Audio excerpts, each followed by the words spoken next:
Hi everyone, nice to see you all here today at the Bite Conference, really exciting. But what's more exciting is our next two guests. So this session is called Deep in the Shark Tank, and I apologise for not having my wetsuit on. I couldn't fit into it after eating all the cookies from Sweet Mickie. I should have been eating the Be Fit foods. So that's a nice segue into introducing our guests. The first one, her name is Kate Save, and she is the co-founder and CEO of Be Fit Food. Please give Kate a very big warm welcome to the Bite Conference. Okay. And you would have seen some goodies on your chairs from Kate's business, Be Fit Food. So you can eat those without guilt. Unlike the next guest. So you eat this with pleasure and as much possible guilt as you can. She is the founder of a company called Sweet Mickie. Her name is Emma Head. Please welcome Emma.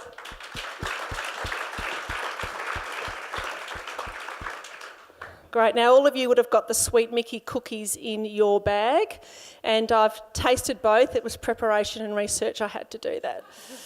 Absolutely, I do like the ginger one. Kate, I haven't tried yours yet, but I will. I'm putting that on my list of things to do, terrible things. So two of my favourite topics today, one is food, so we're talking about that, particularly coming back after lunch. And the other topic that I love talking about is new businesses. And one in particular, both of these lovely people have been on the Shark Tank. Now that's just come back on telly, and I'm assuming most of you, put your hand up if you've watched Shark Tank before on telly. Yeah, okay. All right, so I'm speaking to an educated audience. So we're talking about the shark. Now today's theme with the Bite Conference is to be the shark, not the shark bait. Well, these two were not the bait. They were sharks, and they both got the interest of the sharks and both got offers, which is incredible. So congratulations, both of you. I think that's wonderful. But what's even more wonderful is who does that? Who puts themselves on television? Now let's just stop and think about that for a minute. You're going on TV, how nerve-wracking, okay? Did either of you have any media training before you went on television? No, okay, all right. So they've gone on television. Then they're not just going on television, they're going on and talking about their new business to 5 of Australia's savviest, smartest, wealthiest, successful business people. Talk about putting yourself out there. Congratulations, that's an incredible, incredible thing to do. And I have to ask the obvious question. Kate, I'll start with you. Why did you go on Shark Tank? Our business, Be Fit Food, was initially trading as bariatric essentials. It was really just a product that we had out there for a small population of people, which was our clients, myself and my business partner, who's a weight loss surgeon. We had about 11,000 patients that we thought really would value from our product, which is a rapid weight loss product using real food. We really wanted to make food medicine, basically, and use that as the first point of action for someone to take other than surgery, medications. And prior to Be Fit Food, the gold standard on the market was OptiFast or bars and shakes diets, and we really wanted to revolutionise the way that doctors and other health professionals recommended weight loss solutions and to create a real food solution. So after the first year of trading, just to our very unique group of customers who are our patients, we decided we really had this product that needed a little bit wider publicity.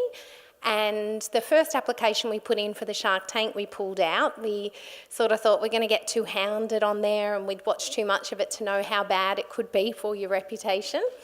So second time round, our business really hadn't grown much. So my business partner was still working as a surgeon and I was full-time as a dietitian, and we were running Be Fit Food on the side. So we had a tiny little kitchen shared space up in Bentley, and then we decided we wanted to make this much bigger, and we bought a fish and chip shop for $1.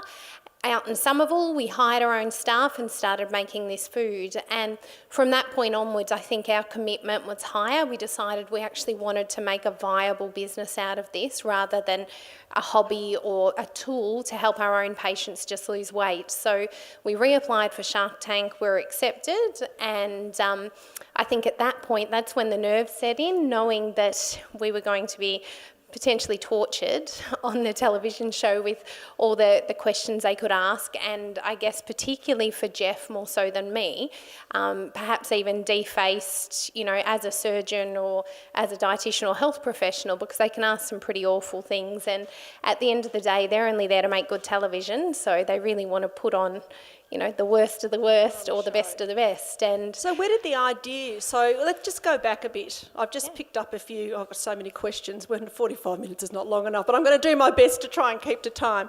Let's just go back. So did you have a publicist recommend Shark Tank? Were you sitting there watching it one day and went, hey, we can go on this? What was that moment? How did that happen?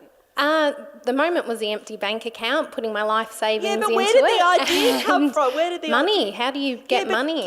Were you a big fan of the show? Why did you choose that, and why didn't you choose some other path? I just didn't know anybody who would give me money on the basis of an idea that I believed in that nobody else understood. The banks wouldn't give me money. I put my life savings into it, and I was at that point of, if we give up now, we lose that money and we never get it back again. So it was about a significant... So this show was a vehicle for a significant amount of money? Yeah. Okay. Emma, what was your thought behind going on Shark Tank?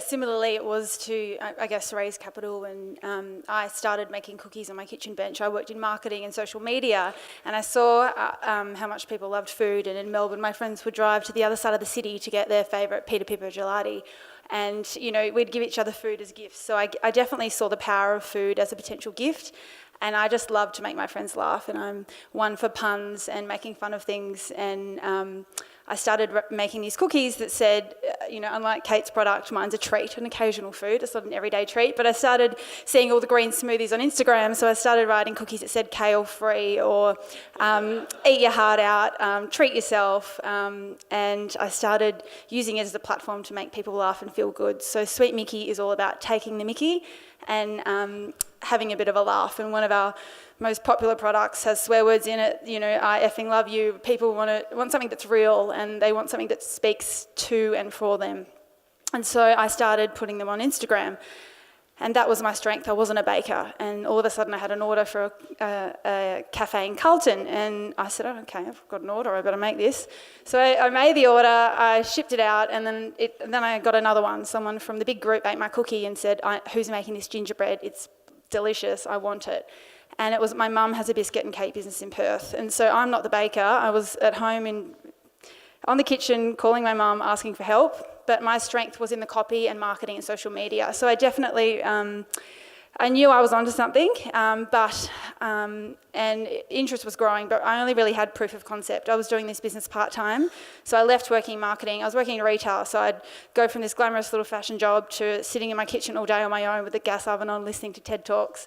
But knowing that people were loving what I was doing, and I really wanted a way to also show Australia what I was doing, get a bit of exposure and get it to market quicker. So I definitely went on Shark Tank to get that exposure and to tell Australia about what I was doing, and also to potentially get help. I found myself being a bit isolated running a food business. It's not like a co-working space you can jump in and launch your business in, or if you're a graphic designer. I was sort of felt a bit isolated from that sort of collaborative way of working. So I really wanted someone to mentor me more than anything. So I wanted someone to help me with strategy. Where do I take this business? How do I grow it? And really fleshing out my own plan. So I went on there for exposure and more for help than anything. Okay, let's talk about the help. And if you go onto YouTube, you can see videos of both Kate and Emma on Shark Tank, and I'm sure you'll be as impressed as I am, particularly with Kate's yellow dress, which yellow is obviously part of your brand. So as a brand nut, I did notice that. And I think a lot of the judges noticed it as well, certainly got attention. Now, when you did your pitch to the judges, what was that experience like? Like, how much of that is edited? Like, did it go for 5 minutes, or was it 3 hours? Yeah, I guess in the lead up to that, I'd watched every episode of Shark Tank ever made. So for 3 months, all I did, day in, day out, whenever I had a break, all night long, every morning before work, watch episodes, write notes, write down every question they could possibly answer and know the answers to them. And from that, I guess that inspired me to think, well, this could be more than just getting money, because you learn more about your business. So in learning more about the business, that really helped me to find, I guess, more about the business that I couldn't understand before, and what makes business successful or not. And so which sharks did you get an offer from? So we I guess went through those doors. So it's all as you see on television. You literally are standing out the back. So you fly in the night before at 11 o'clock at night. You get to your hotel, and we didn't even have a room, so we had to go to another hotel. Filmed in Sydney. And Universal Studios was closed down. So our next experience was going to some big warehouse. It was 30-something degrees. Hair and makeup. Still haven't really met anyone at all apart from the hair and makeup person and someone sort of chauffeuring us into buses and cars. And once we're in there, hair and makeup's done, and they just said, you'll be on in an hour, and off you go.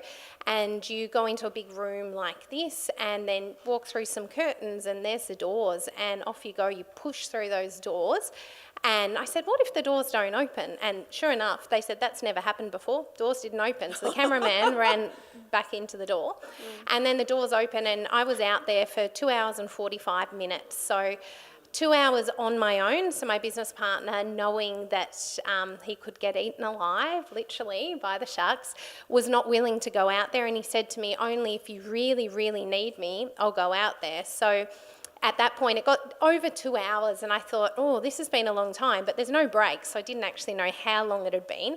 I just thought, I've said everything that I can possibly think of. What else could they possibly ask me? Because they're all the questions I can think of. And so I thought, I'll get him out there. And when he came out as well, they did have a really good go at him. They said some pretty awful things, and fortunately a lot of that got edited out. So our 2 hours and 45 minutes got cut down to about 10 minutes or something like that. And along the way, we had all of the sharks' interest, but they always turn around once it comes to your numbers. And at the end of the day, we didn't know how to run this as a viable business. We were both clinicians. We understood money, but we didn't understand how to really make money of something that was a product, not a service. So in the past, both Jeff and I knew that it was up to us to make the money. As a service, you'd be the best clinician you can be, and you'll make money. When you're selling a product, it's not like you can have the best product in the world, but it's not going to sell itself. It's having the best marketing, the best customer service team, the best delivery and transport, the best packaging, and all those sorts of things. So I think 3 of the sharks sort of opted out purely because we didn't have numbers on the books that were viable. We'd lost a few $100,000. We certainly didn't have a great brand strength or marketing. Our packaging was rubbish at that point, and our branding as well. But, it was the best that we could come up with, not having that skill set and not having any further money to keep pumping into this thing that was sucking the life out of us.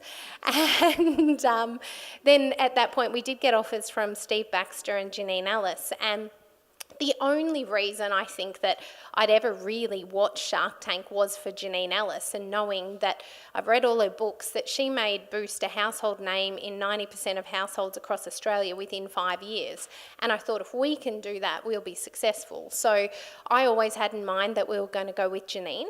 I don't think that Jeff really thought that Shark Tank was happening or that we were really doing this, so I don't know how much thought he'd given to who we'd go with if we got more than one offer. So Janine and Steve Baxter were going to split the offer, and in the end I just said, hold on, Jeff, no, we're going to go with Janine, because you had to go with your gut instinct. And my gut basically said, she's the only one I really thoroughly researched. I didn't know enough about the others. And if they were going to buy into the business and have a big chunk of your business, you need to know who you're working with. You need to know their history. So that's why we went with Janine. With Janine. Yeah. And you had Janine say yes to you too, Emma, didn't you?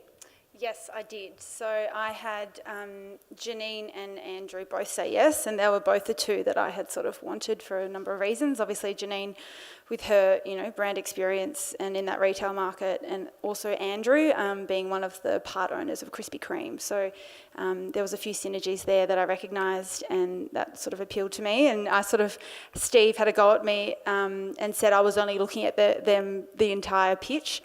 And I said, oh, it's a bit of a positional thing. They were the two right here. And I subconsciously, maybe I was doing it and I wasn't aware of it. But I was also incredibly nervous. So I was looking at those two. And then, but yeah, it's all exactly as you see. You sort of out the back, and I had a bunch of schoolgirls. I don't know what the pitch was. I think it was an app, and they were so nervous and sort of screaming and giggling, and I was literally like, you're making me so nervous. And they pitched just before me, and I literally had to put headphones in, and I listened to Rihanna's "Better Have My Money," you know that song? And I literally had my makeup done to that song, and the whole time, and I was like trying to like amp myself up, and I just had a giggle that's what I was listening to. And yeah, it's all exactly as you see. I don't think I was on for quite that long. I don't even know what it was, but it must have been nearly an hour, but something similar happened to me where the doors opened and I saw them, and I walked straight out, and they're like, all right, she's missed her spot, and I'd walked to the wrong spot, and they're like, back you go. And so the Sharks didn't say anything, and I had to walk out. They shut the big doors again and filmed it again, and then I was like, hello again. So yeah, but it's all in one take, and it's all exactly as as you see, and yeah. Okay, so you both got offers, and Emma, you declined at the end to actually do the financial investment with them, but Janine did invest a lot of time and energy in you. She still did some mentoring. It's still an with open you. conversation, and I went through like 7 months of due diligence, and they kept wanting to meet with me, and they kept wanting more information, and because my business was so young, I didn't have it. I wasn't even doing stock takes, my P&L weren't accurate, and so it was amazing. It made me do my homework, and having someone to be accountable to, and that accountability was just priceless, because it made me learn my business, do my numbers, and I'm running better business for it. And that's the best thing about Shark Tank. And people always go, oh, did you get the money? And what's happening? And I'm like, I don't think of it that way, because I got this 8 months of working with them. And I honestly went on so prematurely. Maybe I went on too soon. I didn't really know enough about my business, and I'd only really had a year's worth of trade and income, and it wasn't even me doing it full time. So Janine was amazing, and Andrew was great. He sort of more conference called in, and I think that was trickier getting two Sharks, is one's in if the other's in, and what's the other one going to do? And it's not a simple decision for them. They really want that other person in, and if Krispy Kreme could do things, and it was really complicated dealing with the two of them, and you didn't know who was going to make a meeting, and but it was a great experience. And Andrew was awesome, and he'd chime in with his random ideas on the phone, and it was invaluable. And so it's still an open conversation with Janine, and I've sort of hit the ground running this year, running my business, and all of a sudden it's June, and I'm like, oh. So, that's sort of where I stand. It's still me running my business, but she's definitely someone I can go to when I need to. So that's handy. Handy. Kate, now you're still working with the Sharks. You were actually on Shark Tank Monday night. Yeah, weren't you? Last Tuesday night. Yeah, so they did a catch-up to see where you're at. Yeah. And so when you're working with you're just working with Janine now? Just Janine, yeah, okay. yeah. So I'd imagine she's extremely busy. And I think, how does she manage her time? So do you have to book a meeting in 3 months prior, or how does it work? She's very, very good at time management. So if she, put up her hand for all the things she does well, time management is huge. And obviously for her, she's got her personal assistant who's extremely organised as well. So we've got a whole year worth of meetings booked in. I have mentoring with her every month. It's locked in every month. We've got at least one meeting as a shareholders meeting every month as well.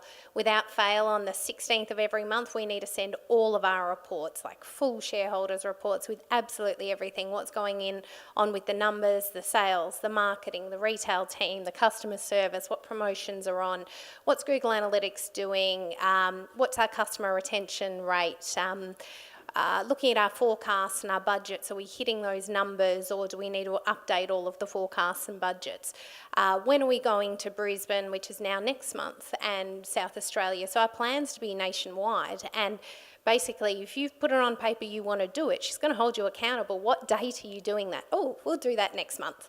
So everything that you say you want to do, you do. So it's a doing plan with her, I guess, that nothing's just words. Every single thing that you discuss in a meeting will get taken down in minutes on an agenda, and you're accountable to every single thing you say. So if you say, next month we're going to make profit, the opening line for the next meeting will be, now going through last month's meetings, you said you definitely made profit. How did you go with that?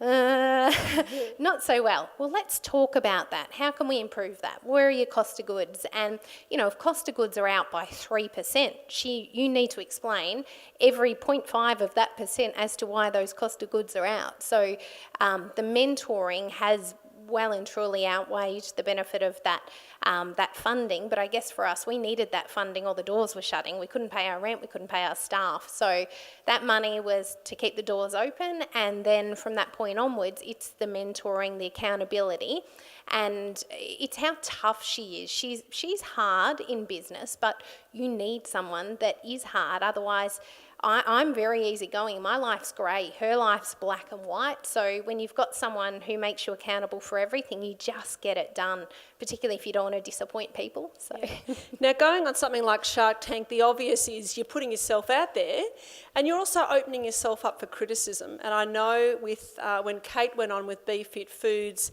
there was a company that had a similar brand name who came out and said your claims were unsafe. They had quite a bit of negative criticism about it. How did you handle that? I guess at the end of the day, you've got to, if you're going to go out there with an idea, make sure you've done all your research. So our product's scientifically formulated. We've been working on it 7 years. So it was 7 years before we even sold our first product. And we did all of our testing.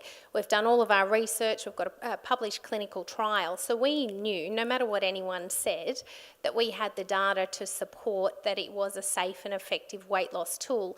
And I guess both being experts in our industry, so Jeff's a very well-known weight loss surgeon, and I've been practicing in dietetics for 13 years now, so we knew our stuff. So it didn't matter what people said. At the end of the day, you just didn't pay attention to it. If you listen to what everyone has to say, you mostly get the negative comments. So it's not as often that people will give you a compliment about your business or tell you how well things are going or how much they're enjoying it. They're always going to call when they've found a date pip in their protein ball or something else has gone wrong. So when other businesses criticise us, I guess at the end of the day, so that particular company, we had addressed that with them, and we had our trademarks. We've got our trademarks all over the world now, Europe, the US, and here in Australia, and we'd addressed it with their lawyers, but they thought as a good PR stint, they would report it to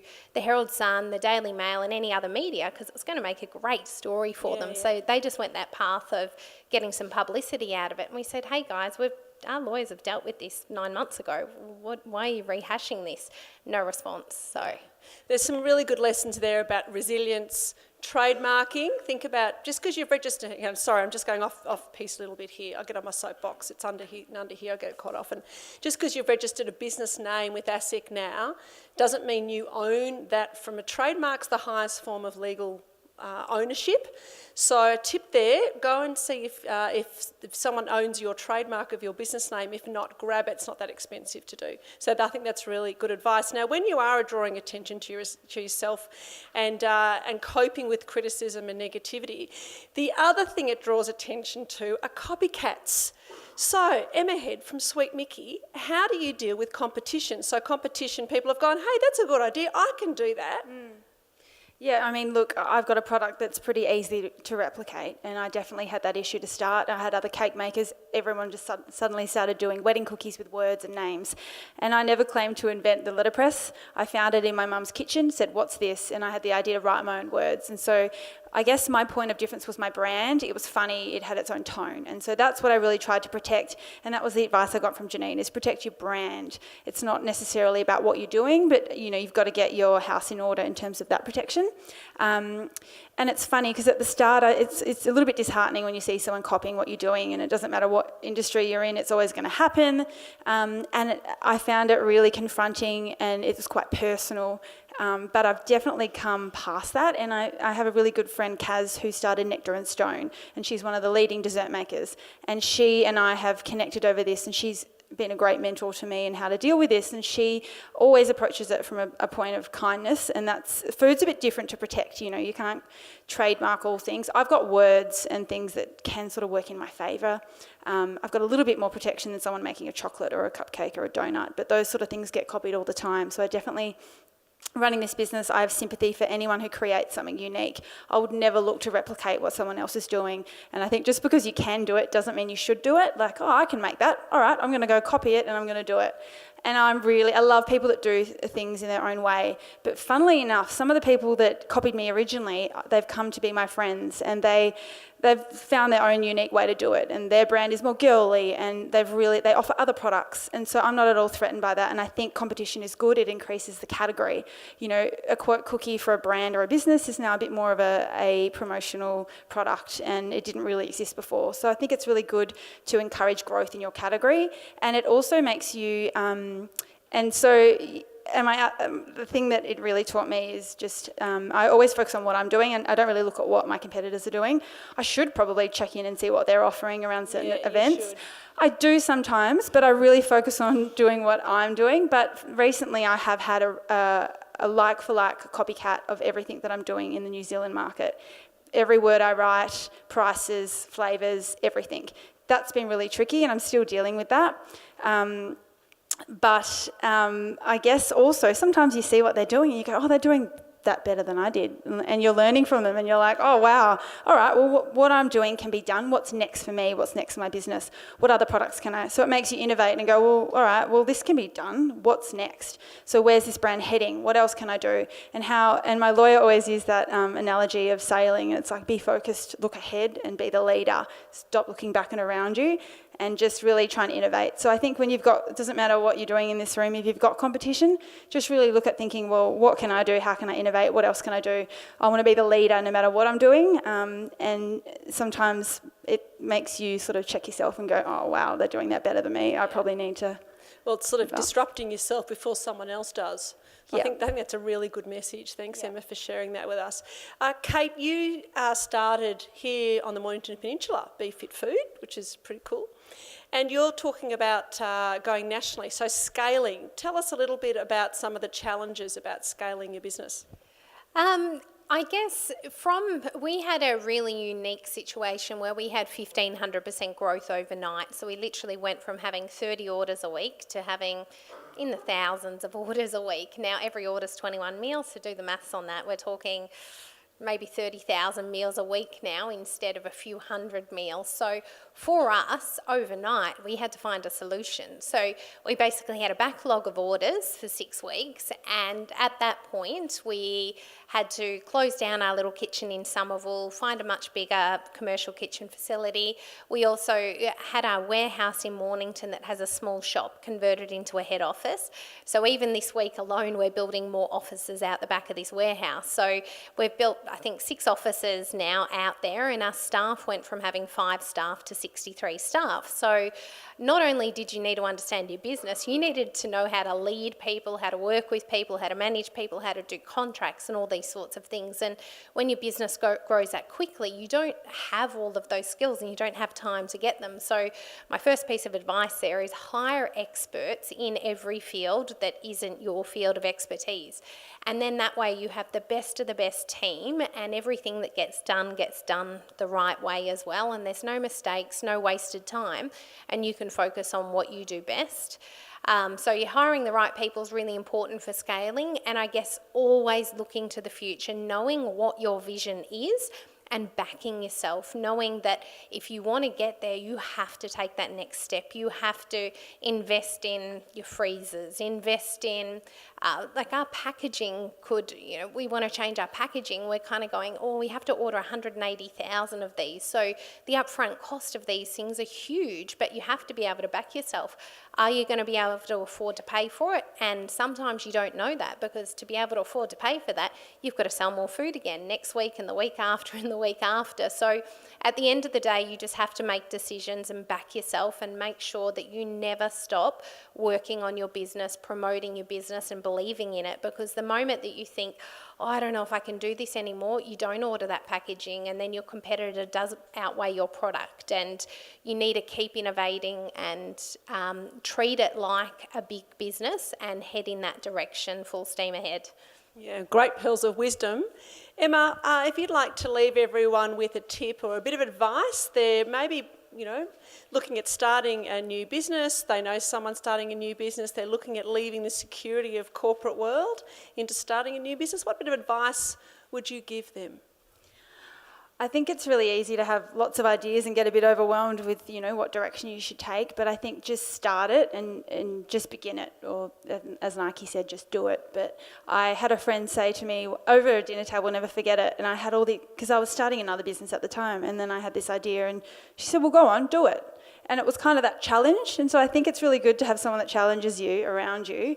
And she is a great business owner herself. And she challenged me to just start it, begin it, make a start. And so Sweet Mickie's been really great for me to focus on do one thing and do it well and focus on that. And you can't do everything. So I think my quote would be just begin it, just start it, and also to do one thing and do it well. Have you got a cookie with that on it? No, I don't. Well, there you go. There's but an it idea. can be There's another arranged. I know quote. people who know people, and we can, Wonderful. if anyone's interested, 20 characters or less, whatever you want to write. That's. Yes, actually, I noticed that if you go onto your website, you can write your own quote, or you can put your business name on there, or your own name. And actually, as you put it on there, it comes up and gives you what it's going to look like. I think that's a fabulous idea. Yeah, I've been wanting to do it for ages, so it's now it's live. really great. Yeah. Has anyone got any questions of Kate or Emma, just as we wrap up this Deep in the Shark Tank panel? If you do, stand up, yell out. Yes? I just want to know, Kate, how you got through that crazy period of growth. Like, what else went on that week, month? Okay, I'll just repeat that for everyone else. Sorry, what's your name? Kate. Oh, Kate. Kate wants to know, to ask Kate, obviously. That's a surprise, isn't it? At least you don't have to remember her name. I wanted to know, Kate, about when she was going through growth, the growth stage of her business, how she managed that. Best tip is make sure you're a good person and everyone will come to your beckoning call when you go, oh my God, I need help. All my friends, all my family, my 75-year-old dad, my brother, my sister, and then friends that I'd met along the way. So a girlfriend who's here, she'd employed me as a contractor in her business only a couple of months before that, and she'd sold her business, and she sort of said, if you need a hand, let me know. And I said, oh, I'm in Sydney at the moment. I don't even know what's going on, because it had been on the night before, and that morning we were filming on Studio 10. And I said, but I heard there's a line out the door that's maybe a few 100 metres long now, and I know that we got more orders than we can possibly imagine, and we'd actually saturated a call centre that not only was Victoria-wide but then Australia-wide. We'd put in 7 new phone lines, and we had 35 other people taking our calls. And I said, if you could just go in there and have a look, and she's never left, so I owe Sarah thank you for that. She's in the front row, and so, you have to have support. You have to know, you can call on people when you need to, because you can't manage it all. You can't do it by yourself. And at the end of the day, everyone believed that we could do it, and we got through it, and it was a mess. But ask for forgiveness afterwards. Just do what you can do at the time, and at some point you'll make it up to everyone. Great, good answer. Anyone else like to ask a question just as we wrap up? And I'm just looking around. No hands. Cool. Okay, great. Means we're on time. Thank you. Kate Say from Be Fit Food, thank you very much for joining us today. And Emma Head from Sweet Mickey. Please give them a round of applause. Thank you.